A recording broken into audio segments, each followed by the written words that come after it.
Hello, good morning students. Today we'll discuss about the lymph node. Lymph nodes, they are important secondary lymphoid organs.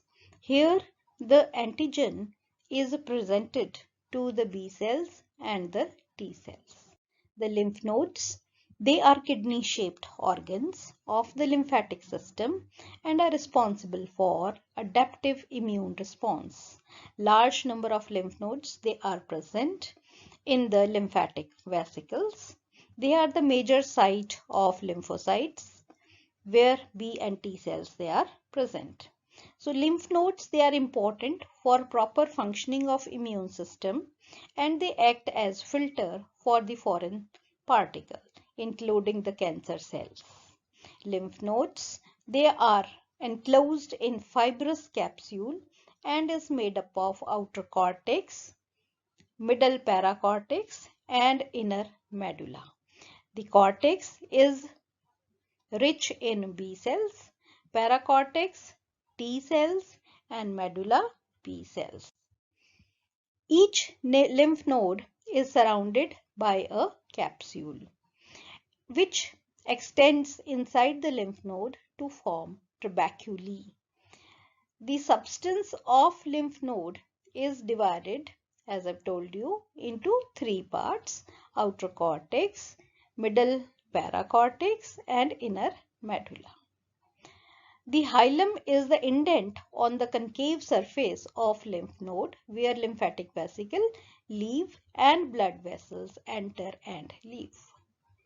Lymph enters the convex side of the lymph node through multiple afferent lymphatic vessels and there it flows through series of sinuses.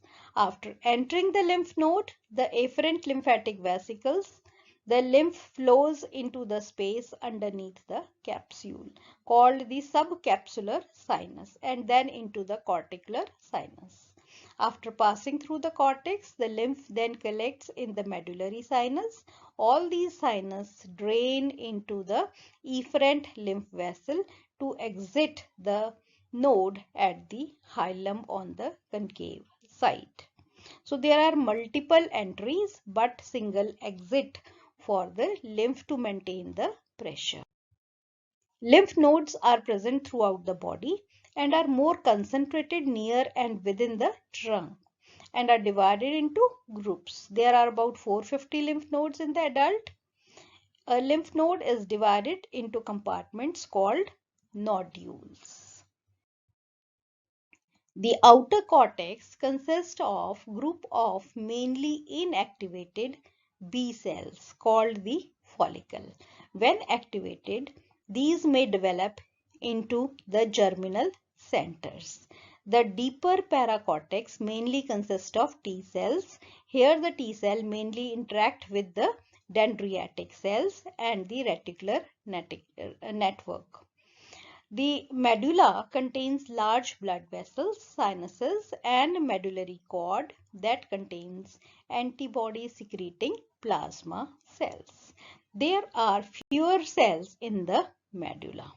The medullary cord are the cords of lymphatic tissue and it includes plasma cell, macrophages, and the B cells. So lymph node is divided into large number of compartments.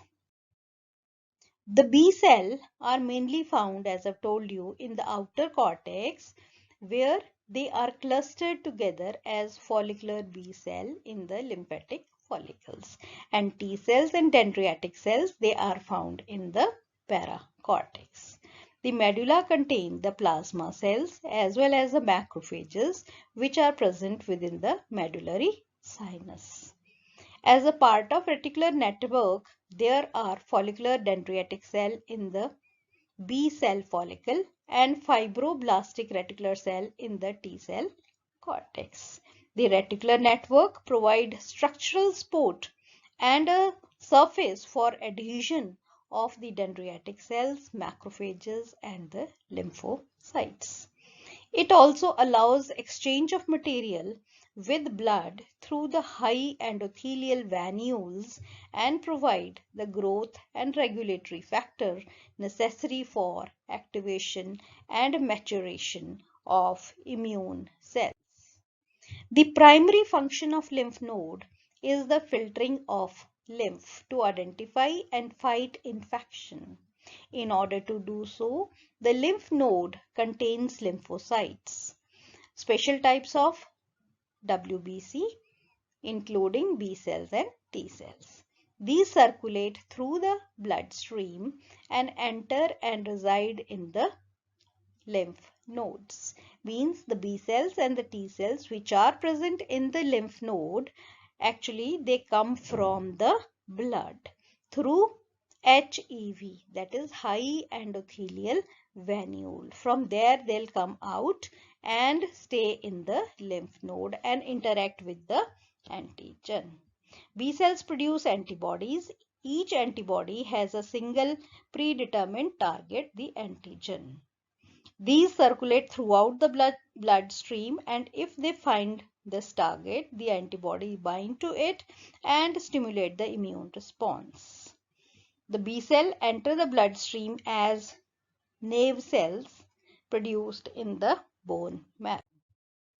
After entering the lymph node, then they enter the lymphoid follicle where they multiply and divide, each producing different antibodies.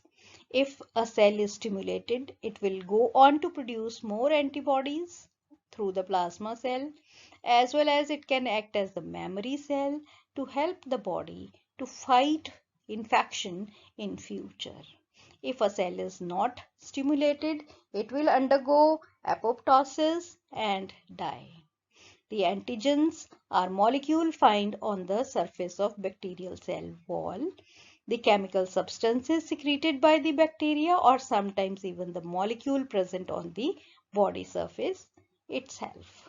These are taken up by the cell throughout the body, called the antigen presenting cells, such as the dendritic cell. These antigen presenting cells enter the lymphatic system and then the lymph node. They present the antigen to the T cell, and if there is a T cell with appropriate T cell receptor, it will be activated. Proliferation of these cells within the lymph node will make the node expand. So we can say that lymph nodes, they are very important organs acting as a filter for the antigen which are present in the lymph or the fluids. Thank you. I hope the concept is clear.